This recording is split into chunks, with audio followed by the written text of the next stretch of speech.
You're 19, running a stock pitch competition in a windowless classroom on a Tuesday night, betting fake money on Apple calls because the club only trades on paper. 3 years later, you're 22, sorting spreadsheets in a windowless room at 5 a.m. for $85,000 a year, and the guy 2 desks over who started with you 8 months ago just got walked out by security. 12 years after that, you're managing a $2 billion book, and your bonus alone is $4.3 million.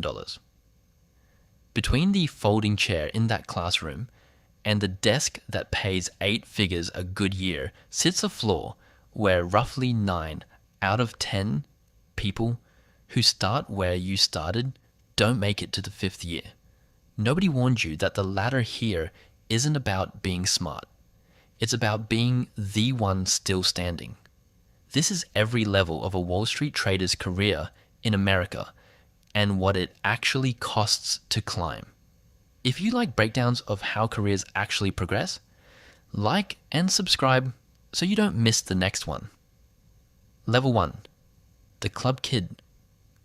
You're 19 and there's no badge, no paycheck, no Bloomberg terminal, just a laptop, a spreadsheet you built yourself, and a $40 TIBA 2+ calculator you bought for a finance class because the professor said you'd need it. The investment club meets in a windowless classroom on Tuesdays, and you pitch a stock to 12 other undergrads who don't manage a dollar of real money either.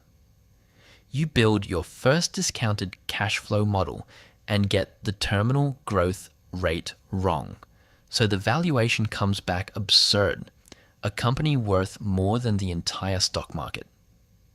Your professor circles the number in red pen and says, nothing else needs to be said. You fix the assumption. The second model comes back reasonable. None of this pays. All of it counts. You apply to 200 internships over 2 winters and hear back from 4. The rejection emails all say the same sentence with different names filled in.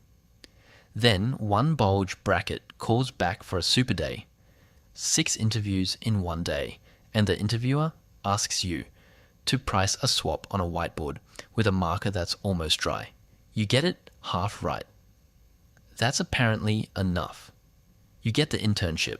Level 2 is the first rung with a paycheck on it. Level 2, the analyst.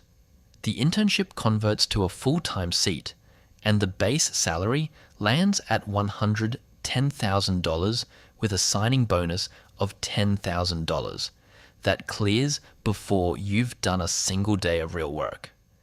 You sit in a bullpen with no windows, and the seat next to you is empty by month 8 because the guy who had it got walked out on a Friday for a compliance issue nobody explains to you. Your first year-end bonus comes in around $75,000 on top of the base. So the number on the offer letter that impressed your parents turns out to be real. You build the same 3-statement model for the 40th time, and a managing director marks it up in a font size you can't read from across the desk. You learn to snap in axes in Excel before you learn anyone's actual name. You chart every market open on a legal pad, the way an analyst 2 chairs down told you to. The comment isn't good job, it's fine, and fine is the highest compliment anyone gives you all quarter. You start reading the Wall Street Journal on the subway instead of your phone because a VP once caught you scrolling and didn't say anything, which was worse than if he had. A 2026 industry compensation report puts total pay for a first-year analyst at bulge bracket banks between $170,000 and $190,000 all in, and you're sitting right in that band at 80 hours a week on a slow week. The desk upstairs, the trading floor, is where the real risk lives. And the only way there is through one test everyone has to pass, Level 3 is the license. Level 3, the licensed trader. Before you can touch a client order, there's the Series 7. The General Securities exam every registered rep in the country has to clear. 125 questions, 3 hours and 45 minutes, and a pass rate that industry estimates put between 65 and 72% on the first try. You study 100 hours across 6 weeks, cramming options math and margin calculations on your lunch break, because you cannot fail this and stay on the desk. You sit for it on a Saturday morning in a testing center that smells like carpet cleaner. The screen says, pass. Now you're allowed onto the trading floor with a real badge and a small capped risk limit, and the pay steps up to a base around $150,000 plus a bonus that starts tracking your own book instead of your reviews. You watch 6 screens at once, and you learn which headlines move a book and which ones are noise. You place your first live trade under supervision, a small equity block, and you watch the fill come back a tick worse than you expected. Slippage, the senior trader calls it, the gap between the price you wanted and the price you got.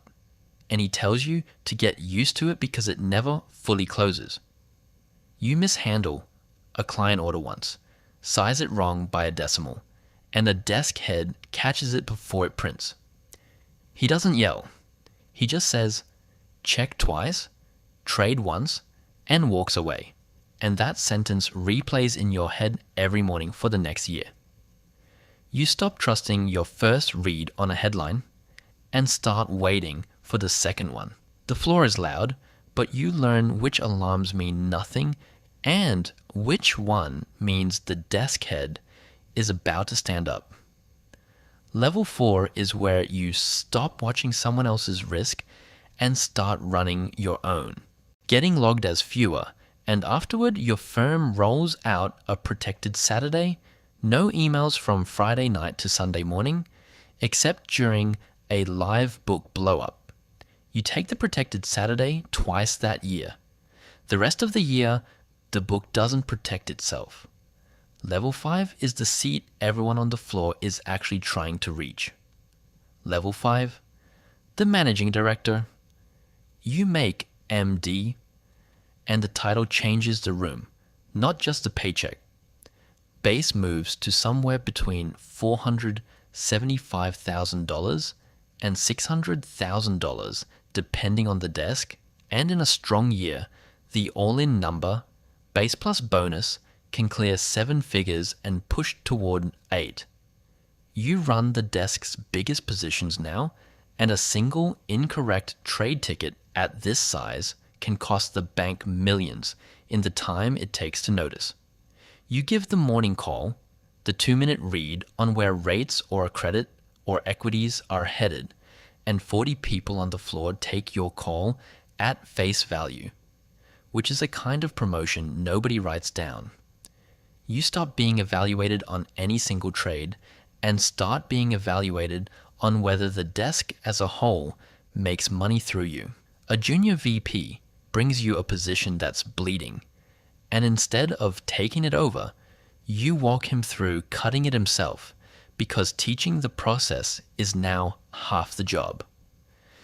You remember the sentence from level 3, check twice, trade once, and you say it to him without thinking. The same words. 11 years later, you've made it to the top of the sell side ladder, the highest rung a bank actually offers. And that's when the buy side calls. Because the biggest funds in the world don't want people who learned risk in a classroom. They want people who've already lost real money and survived it. Level 6, the portfolio manager. You leave the bank for a multi-manager hedge fund, and the base salary actually drops down to around $200,000, because now your real pay comes from a slice of the profit you generate. You're handed $500 million to run inside a much larger fund, and your team's cut is roughly 15% of the profit and loss you produce after costs.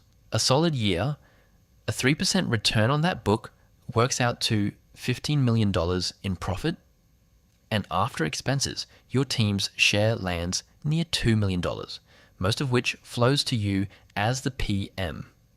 Industry survey data for North American portfolio managers at large funds puts total compensation around $1.75 million on average. And in a genuinely strong year at a bigger book, that number can run into the high seven figures or more.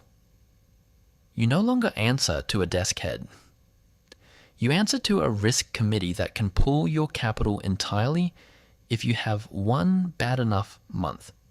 No warning, no appeal, just a call that ends your book.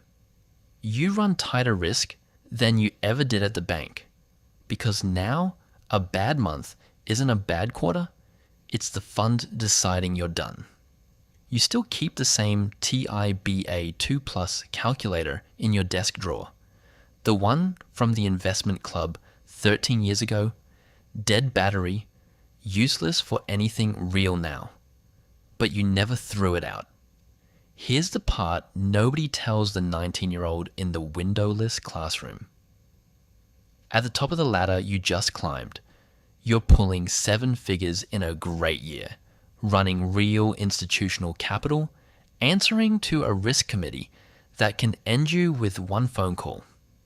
The person who actually started the fund you work inside, the founder who never runs a single trade themselves anymore, keeps the other 85% of that same $15 million in profit your book generated. Every single year, good or bad, because they own the platform and you rent a piece of it. Same P and L, same 3% return, different side of the fee line. You're fine with it because you remember what $85,000 and a windowless bullpen felt like at 22. And you remember the desk 2 seats over that emptied out in month 8. Somewhere right now, a 19-year-old is pitching a stock on paper money in a classroom that smells like old carpet, getting a discounted cash flow model wrong for the first time. That was you. Somewhere on a trading floor, a newly licensed analyst is checking twice before trading once, replaying a desk head's sentence in their skull the way you still do. Nobody skips a rung on this ladder. The risk committee that can end your book in a phone call only trusts you because of every small position you cut clean on a Tuesday morning a decade ago. The calculator still sits in the drawer. It hasn't worked in years. It's the only thing that climbed every rung with you, from the folding chair to the risk desk to the platform you rent your book on now. You clip your badge on, sit down at 6 screens, and the first print of the day is already crossing the tape. It's yours.